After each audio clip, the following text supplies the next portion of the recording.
ಸ್ನೇಹಿತರೆ, ಅತ್ಯಂತ ಕುತೂಹಲವನ್ನ ಕೇಳಿಸಿರ್ತಕ್ಕಂಥ ದೆಹಲಿ ವಿಧಾನಸಭಾ ಚುನಾವಣೆಯಲ್ಲಿ ಈ ಬಾರಿ ಯಾರು ಗೆಲ್ತಾರೆ ಅನ್ನೋದು ಬಹುದೊಡ್ಡ ಯಕ್ಷ ಪ್ರಶ್ನೆಯಾಗಿ ಕಾಡ್ತಾ ಇದೆ.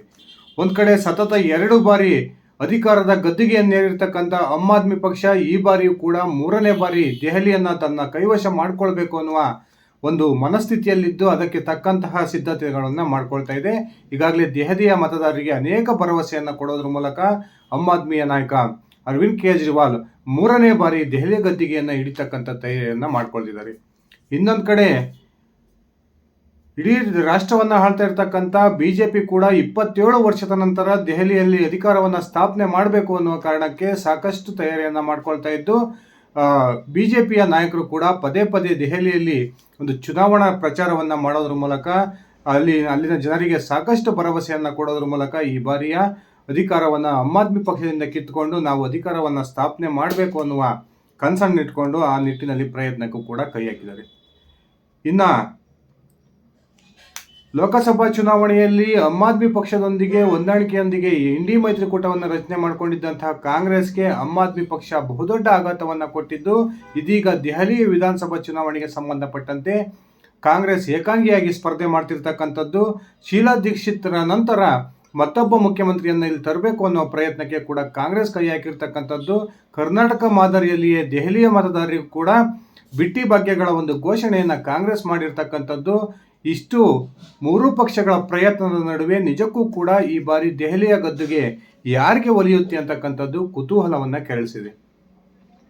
ಒಂದು ಕಡೆ ಕಳೆದ ಮೊನ್ನೆ ತಾನೇ ಕೊನೆಗೊಂಡಂತಹ ಲೋಕಸಭಾ ಚುನಾವಣೆಯಲ್ಲಿ ದೆಹಲಿಯ 7ಕ್ಕೆ 7 ಲೋಕಸಭಾ ಕ್ಷೇತ್ರಗಳನ್ನು ಗೆಲುವಿನ ಮೂಲಕ ಪ್ರಚಂಡ ಒಂದು ವಿಜಯವನ್ನು ಸಾಧಿಸಿದ್ದಂತಹ ಬಿಜೆಪಿ ಈ ಬಾರಿ ದೆಹಲಿಯ ಒಂದು ವಿಧಾನಸಭಾ ಚುನಾವಣೆಯನ್ನು ಕೂಡ ಗೆಲ್ಲಬೇಕು ಅನ್ನುವ ಲೆಕ್ಕಾಚಾರದಲ್ಲಿದ್ದು ಸಾಕಷ್ಟು ಉತ್ತಮ ಅಭ್ಯರ್ಥಿಗಳನ್ನು ಕೂಡ ಕಣಕ್ಕಿಳಿಸಿದೆ. ಇನ್ನೊಂದು ಕಡೆ ಕಳೆದ ಬಾರಿ ಸುಮಾರು 60ಕ್ಕೂ ಹೆಚ್ಚು ಸ್ಥಾನಗಳನ್ನು ಗೆದ್ದಿದ್ದಂತಹ ಆಮ್ ಆದ್ಮಿ ಪಕ್ಷ ಈ ಬಾರಿಯೂ ಕೂಡ ಅಧಿಕಾರವನ್ನು ಹಿಡಿಯುವ ನಿಟ್ಟಿನಲ್ಲಿ ಪ್ರಯತ್ನಕ್ಕೆ ಕೈ ಹಾಕಿದ್ದು ಸಾಕಷ್ಟು ಒಂದು ತಮ್ಮ ಅಭಿವೃದ್ಧಿ ಕಾರ್ಯಗಳನ್ನು ಮುಂದಿಟ್ಟು ಜನರಿಗೆ ಭರವಸೆಗಳನ್ನು ಕೊಡೋದ್ರ ಮೂಲಕ ಅಧಿಕಾರವನ್ನು ಪಡಿಬೇಕು ಅನ್ನುವ ಲೆಕ್ಕಾಚಾರದಲ್ಲಿದೆ. ಇದೇ ಸಂದರ್ಭದಲ್ಲಿ ದೆಹಲಿಯ ವಿಧಾನಸಭಾ ಚುನಾವಣೆಗೆ ಸಂಬಂಧಪಟ್ಟಂತೆ ರಾಷ್ಟ್ರೀಯ ಸುದ್ದಿ ಮಾಧ್ಯಮಗಳು ತಮ್ಮ ಸರ್ವೆಗಳನ್ನು ಈಗಾಗಲೇ ಬಹಿರಂಗಗೊಳಿಸಿದ್ದು, ಒಂದೊಂದು ಸುದ್ದಿ ಸಂಸ್ಥೆಗಳು ಕೂಡ ಒಂದೊಂದು ರೀತಿಯ ಅಂಕಿ ಸಂಖ್ಯೆಗಳನ್ನು ಕೊಡೋದ್ರ ಮೂಲಕ ಒಂದು ರೀತಿಯ ಗೊಂದಲವನ್ನು ಸೃಷ್ಟಿ ಮಾಡಿದ್ದಾವೆ. ಈ ನಡುವೆ ಅತ್ಯಂತ ನಿಖರವಾದ ಒಂದು ಚುನಾವಣಾ ಫಲಿತಾಂಶದ ಒಂದು ಸಮೀಕ್ಷೆಯನ್ನು ಕೊಡುತ್ತೆ ಎಂದೇ ಇಡೀ ದೇಶವನ್ನು ನಂಬಿಕೊಂಡಿರ್ತಕ್ಕಂಥ ಫಲೂಡಿ ಸಟ್ಟಾ ಬಜಾರ್ ಕೂಡ ಇದೀಗ ದೆಹಲಿಯ ವಿಧಾನಸಭಾ ಚುನಾವಣೆಗೆ ಸಂಬಂಧಪಟ್ಟಂತೆ ತನ್ನದೇ ಆದಂತಹ ಅಂಕಿ ಸಂಖ್ಯೆಯನ್ನು ಕೊಟ್ಟಿದ್ದು ಆಮ್ ಆದ್ಮಿ ಪಕ್ಷಕ್ಕೆ ಬಹುದೊಡ್ಡ ಆಘಾತವನ್ನು ತಂದೊಡ್ಡಿದೆ ಅನ್ನುವ ಮಾತುಗಳು ಕೂಡ ಕೇಳಿ ಬರ್ತವೆ. ಬನ್ನಿ ಸ್ನೇಹಿತರೆ, ಹಾಗಾದರೆ ದೆಹಲಿ ವಿಧಾನಸಭಾ ಚುನಾವಣೆಗೆ ಸಂಬಂಧಪಟ್ಟಂತೆ ಫಲೂಡಿ ಸಟ್ಟಾ ಬಜಾರ್ ಕೊಟ್ಟಿರ್ತಕ್ಕಂಥ ಅಂಕಿ ಸಂಖ್ಯೆಗಳೇನು, ಈ ಫಲೂಡಿ ಸಟ್ಟಾ ಬಜಾರ್ನ ಪ್ರಕಾರ ದೆಹಲಿಯ ಗದ್ದುಗೆಯನ್ನು ಯಾವ ಪಕ್ಷ ಇರುತ್ತೆ ಅನ್ನೋದನ್ನು ಒಂದ್ಸರಿ ತಿಳ್ಕೊಂಡು ಬರೋಣ. ಅದಕ್ಕಿಂತ ಮುಂಚೆ ನೀವಿನ್ನು ನನ್ನ ಇಟ್ಗೆ ಹೇಮಂತ್ ಯೂಟ್ಯೂಬ್ ಚಾನಲ್ಗೆ ಸಬ್ಸ್ಕ್ರೈಬ್ ಮಾಡ್ಕೊಂಡಿಲ್ಲ ಅಂದರೆ ದಯವಿಟ್ಟು ಸಬ್ಸ್ಕ್ರೈಬ್ ಮಾಡಿಕೊಂಡು ಬೆಲ್ ಬಟನನ್ನು ಕ್ಲಿಕ್ ಮಾಡಿ. ನಾನು ಕೊಡ್ತಕ್ಕಂಥ ಮಾಹಿತಿ ನಿಮ್ಗೆ ಇಷ್ಟ ಆಗಿದ್ದರೆ ಈ ವಿಡಿಯೋಗೆ ಲೈಕ್ ಮಾಡಿ, ಶೇರ್ ಮಾಡಿ, ಕಮೆಂಟ್ ಮಾಡಿ. ಸ್ನೇಹಿತರೆ, 2020ರ ಒಂದು ವಿಧಾನಸಭಾ ಚುನಾವಣೆ ನಡೆದಂಥ ಸಂದರ್ಭದಲ್ಲಿ ಯಾರೂ ಕೂಡ ನಿರೀಕ್ಷೆ ಮಾಡದ ರೀತಿಯಲ್ಲಿ ಆಮ್ ಆದ್ಮಿ ಪಕ್ಷ 62ಕ್ಕೂ ಹೆಚ್ಚು ವಿಧಾನಸಭಾ ಕ್ಷೇತ್ರದಲ್ಲಿ ಗೆಲುವನ್ನು ಕಾಣೋದ್ರ ಮೂಲಕ ದೆಹಲಿಯ ಅಧಿಕಾರ ಗದ್ದಿಗೆಯನ್ನು ಮತ್ತೊಮ್ಮೆ ಹಿಡಿದಿತ್ತು. ಆದರೆ ಈ ಬಾರಿಯಲ್ಲಿನ ಪರಿಸ್ಥಿತಿ ವಿಭಿನ್ನವಾಗಿದೆ. ಬಿಜೆಪಿ ಕೂಡ ಆಮ್ ಆದ್ಮಿ ಪಕ್ಷಕ್ಕೆ ಸಾಕಷ್ಟು ಟಕ್ಕರನ್ನು ಕೊಡ್ತಿದೆ ಅನ್ನುವ ಮಾತುಗಳು ಕೇಳಿ ಬರ್ತವೆ. ಸುಮಾರು 27 ವರ್ಷ ಅಧಿಕಾರದಿಂದ ದೆಹಲಿಯ ಗದ್ದುಗೆಯಿಂದ ದೂರ ಇರತಕ್ಕಂಥ ಬಿಜೆಪಿ ಈ ಬಾರಿ ಹೇಗಾದರೂ ಮಾಡಿ ದೆಹಲಿಯ ವಿಧಾನಸಭೆಯನ್ನು ತಮ್ಮ ಕೈವಶ ಮಾಡಿಕೊಳ್ಬೇಕು ಅನ್ನುವ ಲೆಕ್ಕಾಚಾರದಲ್ಲಿದ್ದು ಸಾಕಷ್ಟು ಒಂದು ಪ್ರಚಾರವನ್ನು ವ್ಯವಸ್ಥಿತವಾಗಿ ಮಾಡ್ತಾ ಇದೆ. ಈ ನಡುವೆ ಕಾಂಗ್ರೆಸ್ ಏಕಾಂಗಿಯಾಗಿ ಸ್ಪರ್ಧೆ ಮಾಡಿದ್ದು ಕಾಂಗ್ರೆಸ್ ಅಂತೂ ಹೀನಾಯ ಸ್ಥಿತಿ ಬಂದು ಆ ಒಂದು ದೆಹಲಿಯ ವಿಧಾನಸಭಾ ಚುನಾವಣೆಯಲ್ಲಿ ನಿಂತಿದೆ ಅಂದರೆ ತಪ್ಪಾಗೋದಿಲ್ಲ. ಆಮ್ ಆದ್ಮಿ ಪಕ್ಷ ಈ ಬಾರಿ ಅರವಿಂದ್ ಕೇಜ್ರಿವಾಲ್ ಅವರ ನೇತೃತ್ವದಲ್ಲಿಯೇ ಒಂದು ಚುನಾವಣೆಯನ್ನು ಎದುರಿಸ್ತಿದ್ದು ಗೆಲುವಿನ ಲೆಕ್ಕಾಚಾರದಲ್ಲಿದೆ. ಆದರೆ ಇದಕ್ಕೆ ಬಿಜೆಪಿ ಕೂಡ ಸಾಕಷ್ಟು ಟಕ್ಕರನ್ನು ಕೊಡ್ತಾ ಇದ್ದು ಬಿಜೆಪಿ ಕೂಡ ಅಧಿಕಾರದ ಸಮೀಪಕ್ಕೆ ಬರ್ಬೋದು ಅನ್ನುವ ಲೆಕ್ಕಾಚಾರಗಳು ಕೂಡ ಈಗಾಗಲೇ ರಾಷ್ಟ್ರೀಯ ಸುದ್ದಿ ಮಾಧ್ಯಮಗಳು ಹೊರಹಾಕಿರ್ತಕ್ಕಂಥ ಸಮೀಕ್ಷೆಯಿಂದ ಬಹಿರಂಗಗೊಂಡಿದೆ. ಕೆಲವೊಂದು ರಾಷ್ಟ್ರೀಯ ಮಾಧ್ಯಮಗಳು ಬಿಜೆಪಿ ಈ ಬಾರಿ ದೆಹಲಿಯ ಗದ್ದುಗೆಯನ್ನು ಹಿಡಿಯುತ್ತೆ ಅನ್ನುವ ಸಮೀಕ್ಷೆಯನ್ನು ಹೊರಹಾಕಿದರೆ ಇನ್ನು ಕೆಲವು ರಾಷ್ಟ್ರೀಯ ಮಾಧ್ಯಮಗಳು ಈ ಬಾರಿಯೂ ಕೂಡ ಆಮ್ ಆದ್ಮಿ ಪಕ್ಷ ಅಧಿಕಾರದಲ್ಲಿ ಮುಂದುವರಿಯುತ್ತೆ ಅನ್ನುವ ಲೆಕ್ಕಾಚಾರವನ್ನು ನಮ್ಮ ಮುಂದಿಟ್ಟಿದ್ದಾವೆ. ಆದರೆ ಅತ್ಯಂತ ನಿಖರವಾದ ಒಂದು ಅಂಕಿ ಸಂಖ್ಯೆಗಳನ್ನು ಕೊಡುತ್ತೆ ಎನ್ನುವ ನಂಬಿಕೆ ಇರತಕ್ಕಂಥ ಫಲೋಡಿ ಸಟ್ಟಾ ಬಜಾರ್ ದೆಹಲಿಯ ಲೋಕಸಭಾ ವಿಧಾನಸಭಾ ಚುನಾವಣೆಗೆ ಸಂಬಂಧಪಟ್ಟಂತೆ ತಮ್ಮದೇ ಆದಂತಹ ಅಂಕಿ ಸಂಖ್ಯೆಗಳನ್ನು ಕೊಟ್ಟಿದ್ದು, ಈ ಫಲೋಡಿ ಸಟ್ಟಾ ಬಜಾರ್ನ ಒಂದು ಲೆಕ್ಕಾಚಾರದ ಪ್ರಕಾರ ಈ ಬಾರಿಯೂ ಕೂಡ ದೆಹಲಿಯಲ್ಲಿ ಆಮ್ ಆದ್ಮಿ ಪಕ್ಷ ಮತ್ತೊಮ್ಮೆ ಅಧಿಕಾರಕ್ಕೆ ಬರುತ್ತೆ ಎನ್ನುವ ಒಂದು ಸ್ಪಷ್ಟ ಸೂಚನೆಯನ್ನು ಕೊಟ್ಟಿದೆ. ಆದರೆ ಕಳೆದ 2020ರ ಚುನಾವಣೆಯಲ್ಲಿ ಗೆದ್ದಂತೆ 62 ಸ್ಥಾನಗಳನ್ನು ಏನು ಆಮ್ ಆದ್ಮಿ ಪಕ್ಷ ಗೆದ್ದಿತ್ತು, ಆ 62 ಸ್ಥಾನಗಳ ಪೈಕಿ ಸಾಕಷ್ಟು ಸ್ಥಾನಗಳನ್ನು ಈ ಬಾರಿ ಆಮ್ ಆದ್ಮಿ ಪಕ್ಷ ಕಳೆದುಕೊಳ್ಳುತ್ತೆ.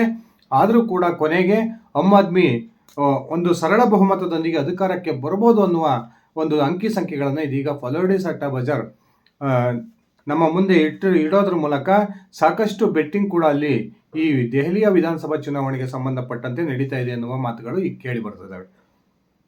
ಈ ಫಲೋಡಿ ಸಟ್ಟಾ ಬಜಾರ್ನ ಪ್ರಕಾರ ಆಮ್ ಆದ್ಮಿ ಪಕ್ಷ ಈ ಬಾರಿ 37ರಿಂದ 39 ಸ್ಥಾನಗಳನ್ನು ಗೆಲುವಿನ ಸಾಧ್ಯತೆ ಇದೆ ಅಂತ ಹೇಳಿಕೆಯನ್ನು ಕೊಟ್ಟರೆ, ಬಿಜೆಪಿ ಈ ಆಮ್ ಆದ್ಮಿ ಪಕ್ಷಕ್ಕೆ ಸಾಕಷ್ಟು ಒಂದು ತುರುಸಿನ ಸ್ಪರ್ಧೆಯನ್ನು ಕೊಡುತ್ತೆ. ಆ ಮೂಲಕ 25ರಿಂದ 35 ಸ್ಥಾನಗಳನ್ನು ಬಿಜೆಪಿ ಗೆಲ್ಲಬಹುದು ಅನ್ನುವ ಒಂದು ಅಂಕಿ ಸಂಖ್ಯೆಗಳನ್ನು ಈ ಫಲೋಡಿ ಸಟ್ಟಾ ಬಜಾರ್ ನಮ್ಮ ಮುಂದಿಟ್ಟಿದೆ. ಅದೇ ರೀತಿ ಈ ಬಾರಿ ಏಕಾಂಗಿಯಾಗಿ ಸ್ಪರ್ಧೆ ಮಾಡ್ತಿರ್ತಕ್ಕಂಥ ಕಾಂಗ್ರೆಸ್ ಕೇವಲ 3 ಸ್ಥಾನಗಳಲ್ಲಿ ಗೆಲುವನ್ನು ಕಾಣಬಹುದು ಅನ್ನುವ ಲೆಕ್ಕಾಚಾರವನ್ನು ಇದೀಗ ಬಹಿರಂಗಗೊಳಿಸಿದ್ದು, ನಿಜಕ್ಕೂ ಕೂಡ ಕಾಂಗ್ರೆಸ್ಗೆ ಬಹುದೊಡ್ಡ ಆಘಾತವನ್ನು ತಂದೊಡ್ಡಿದೆ ಅಂತ ಮಾಹಿತಿಗಳನ್ನು ಹೇಳ್ಬೋದು. ಸ್ನೇಹಿತರೆ, ಬಹುತೇಕ ಈ ಬೆಟ್ಟಿಂಗ್ ವೀರರ ಫೇವರೇಟ್ ಆಗಿರ್ತಕ್ಕಂಥ ಈ ಫಲೋಡಿ ಸಟ್ಟಾ ಬಜಾರ್ ದೆಹಲಿ ವಿಧಾನಸಭಾ ಚುನಾವಣೆಗೆ ಸಂಬಂಧಪಟ್ಟಂತೆ ಯಾವ ಒಂದು ಸುದ್ದಿ ಸಂಸ್ಥೆಯೂ ಕೊಡದಂತಹ ಒಂದು ಅಚ್ಚರಿಯ ಅಂಕಿ ಸಂಖ್ಯೆಗಳನ್ನು ನಮ್ಮ ಮುಂದಿಟ್ಟಿದ್ದು, ಆಮ್ ಆದ್ಮಿ ಪಕ್ಷ ಮತ್ತೊಮ್ಮೆ ಸರಳ ಬಹುಮತದೊಂದಿಗೆ ಅಧಿಕಾರಕ್ಕೆ ಬರ್ಬೋದಾದರೂ ಕೂಡ ಕಳೆದ ಒಂದು ವಿಧಾನಸಭಾ ಚುನಾವಣೆಯಲ್ಲಿ ಗೆದ್ದಿದ್ದಂತಹ ಸ್ಥಾನಗಳಲ್ಲಿ ಸಾಕಷ್ಟು ಸ್ಥಾನಗಳನ್ನು ಕಳೆದುಕೊಳ್ಳುತ್ತೆ ಅನ್ನುವ ಒಂದು ಮಾಹಿತಿಯನ್ನು ಹೊರಹಾಕೋದ್ರ ಮೂಲಕ ಆಮ್ ಆದ್ಮಿಗೆ ಬಹುದೊಡ್ಡ ಶಾಕನ್ನು ಕೊಟ್ಟಿದೆ ಅಂತಲೇ ಹೇಳ್ಬೋದು. ಇನ್ನೊಂದು ಕಡೆ ಬಿಜೆಪಿ ಕೂಡ ದೆಹಲಿ ಗದ್ದಿಗೆ ಹಿಡಿಯೋದ ಪ್ರಯತ್ನಕ್ಕೆ ಕೈ ಹಾಕಿದ್ದು, ಬಿಜೆಪಿ ಕೂಡ 25ರಿಂದ 35 ಸ್ಥಾನಗಳವರೆಗೂ ಈ ಬಾರಿ ಅಲ್ಲಿ ಗೆಲ್ಲಬಹುದು ಅನ್ನುವ ಒಂದು ಅಂಕಿ ಸಂಖ್ಯೆಗಳನ್ನು ಈ ಸಟ್ಟಾ ಬಜಾರ್ ಹೊರಹಾಕೋದ್ರ ಮೂಲಕ ಬಿಜೆಪಿಗೆ ಒಂದು ರೀತಿಯ ಸಮಾಧಾನಕರ ಅಂಶವನ್ನು ಬಹಿರಂಗಗೊಳಿಸಿದೆ ಅಂತಲೇ ಹೇಳ್ಬೋದು. ಈ ರೀತಿ ಇಡೀ ದೇಶದ ಗಮನವನ್ನು ಸೆಳೆದಿರ್ತಕ್ಕಂಥ ದೆಹಲಿಯ ಒಂದು ದೇಶದ ರಾಜಧಾನಿಯಾಗಿರ್ತಕ್ಕಂಥ ದೆಹಲಿಯ ವಿಧಾನಸಭಾ ಚುನಾವಣೆಗೆ ನಡೀತಾ ಇರ್ತಕ್ಕಂಥ ಚುನಾವಣೆ ನಿಜಕ್ಕೂ ಕೂಡ ಆಮ್ ಆದ್ಮಿಯ ಉಳಿವಿನ ಪ್ರಶ್ನೆಯಾಗಿದ್ದರೆ 27 ವರ್ಷಗಳ ಬಳಿಕ ಅಧಿಕಾರದ ಗದ್ದಿಗೆಯನ್ನೇರಬೇಕು ಅನ್ನುವ ಲೆಕ್ಕಾಚಾರದಲ್ಲಿರ್ತಕ್ಕಂಥ ಬಿಜೆಪಿಗೂ ಕೂಡ ಇದೊಂದು ಪ್ರತಿಷ್ಠೆಯ ಪ್ರಶ್ನೆಯಾಗಿದೆ. ಇನ್ನೊಂದು ಕಡೆ ಇಂಡಿ ಮೈತ್ರಿಕೂಟದಿಂದ ಹೊರಗೆ ಬಂದು ತನ್ನದೇ ಆದಂಥ ಸ್ವತಂತ್ರವಾಗಿ ಈ ಬಾರಿ ಎಎಪಿಯಲ್ಲಿ ಸ್ಪರ್ಧೆ ಮಾಡಿರೋದ್ರಿಂದ ಕಾಂಗ್ರೆಸ್ಗೆ ಬಹುದೊಡ್ಡ ಶಾಕ್ ಎದುರಾಗಿದ್ದು, ಕಾಂಗ್ರೆಸ್ ಈ ಬಾರಿ ಕೇವಲ 3 ಸ್ಥಾನಕ್ಕೆ ಸೀಮಿತ ಆಗ್ಬೋದು ಅನ್ನುವ ಒಂದು ಅಂಶವನ್ನು ಈ ಫಲೋಡಿ ಸಟ್ಟಾ ಬಜಾರ್ ಬಹಿರಂಗಗೊಳಿಸೋದ್ರ ಮೂಲಕ ಕಾಂಗ್ರೆಸ್ ಯಾವುದೇ ಕಾರಣಕ್ಕೂ ದೆಹಲಿಯ ಅಧಿಕಾರದ ಗದ್ದುಗೆಯ ಹತ್ತಿರಕ್ಕೂ ಕೂಡ ಬರಲ್ಲ ಅನ್ನುವ ಒಂದು ಅಂಶವನ್ನು ಬಹಿರಂಗಗೊಳಿಸಿದೆ. ಸ್ನೇಹಿತರೆ, ನಿಮ್ಮ ಅಭಿಪ್ರಾಯದ ಪ್ರಕಾರ ನಿಜಕ್ಕೂ ಕೂಡ ದೆಹಲಿ ವಿಧಾನಸಭಾ ಚುನಾವಣೆಯಲ್ಲಿ ಆಮ್ ಆದ್ಮಿ ಪಕ್ಷ ಮತ್ತೊಮ್ಮೆ ಅಧಿಕಾರಕ್ಕೆ ಬರುತ್ತಾ, ಅಥವಾ ಆಮ್ ಆದ್ಮಿ ಪಕ್ಷವನ್ನು ದೂರ ಇಟ್ಟು ಈ ಬಾರಿ ಬಿಜೆಪಿಯಲ್ಲಿ ಅಧಿಕಾರವನ್ನು ಪಡೆಯೋದರಲ್ಲಿ ಯಶಸ್ವಿಯಾಗುತ್ತಾ? ದಯವಿಟ್ಟು ಕಮೆಂಟ್ ಮಾಡಿ. ಇದಿಷ್ಟಾಗಿತ್ತು ನನ್ನ ಇವತ್ತಿನ ಈ ವಿಡಿಯೋ. ನಾನು ಕೊಟ್ಟಿರ್ತಕ್ಕಂಥ ಮಾಹಿತಿ ನಿಮ್ಗೆ ಇಷ್ಟ ಆಗಿದ್ದರೆ ಈ ವಿಡಿಯೋಗೆ ಲೈಕ್ ಮಾಡಿ, ಶೇರ್ ಮಾಡಿ, ಕಮೆಂಟ್ ಮಾಡಿ. ನೀವು ನನ್ನ ಇಟ್ಕೆಎಂ ಅಂತ ಯೂಟ್ಯೂಬ್ ಚಾನಲ್ಗೆ ಸಬ್ಸ್ಕ್ರೈಬ್ ಮಾಡ್ಕೊಂಡಿಲ್ಲ ಅಂದರೆ ದಯವಿಟ್ಟು ಸಬ್ಸ್ಕ್ರೈಬ್ ಮಾಡಿಕೊಂಡು ಬೆಲ್ ಬಟನ್ನ ಕ್ಲಿಕ್ ಮಾಡಿ. ಧನ್ಯವಾದಗಳು ಸ್ನೇಹಿತರೆ, ಶುಭ ದಿನ.